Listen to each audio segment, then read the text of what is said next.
Kisah musafir dan anjing yang kehausan.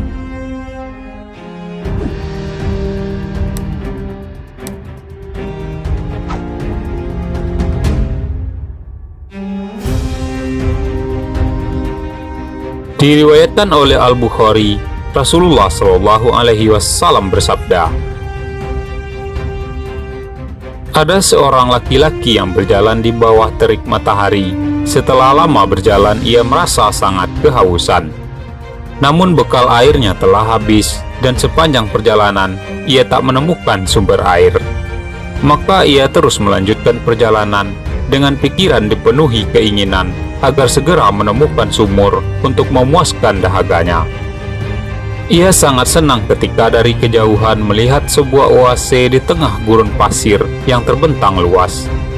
Tetapi alangkah kecewanya saat menemukan ternyata oase itu hanya fatamorgana. Ia pun kembali melanjutkan perjalanan hingga akhirnya ia menemukan sebuah sumur. Para kafilah biasa berhenti dan beristirahat, lalu mengambil air untuk bekal perjalanan mereka di dalam sumur ini.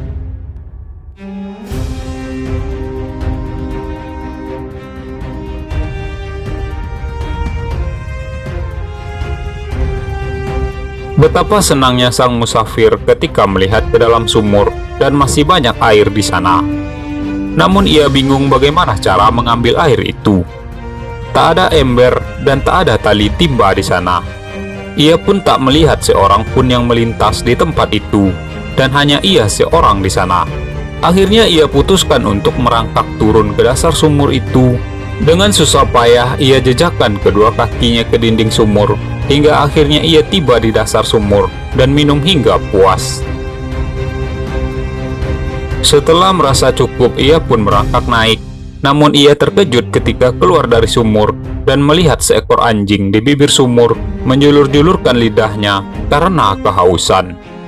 Musafir itu pun berkata, "Anjing ini benar-benar kehausan seperti aku tadi. Jika tidak segera minum, ia pasti mati sepertiku." Tanpa pikir panjang, ia kembali menuruni sumur itu, membuka sepatunya dan mengisinya dengan air hingga penuh. Lalu ia gigit kuat-kuat sepatunya itu dan perlahan merangkak naik. Akhirnya ia sampai di luar sumur dan cepat-cepat meminumkan air itu pada anjing yang langsung meminumnya dengan rakus.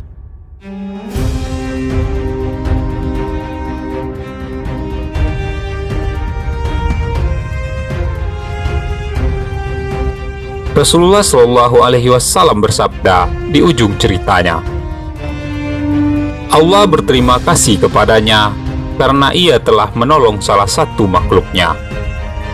Allah juga mengampuni dosa-dosanya sebagai balasan atas kebaikannya itu. Berbuat baik kepada setiap makhluk pasti mendapatkan pahala.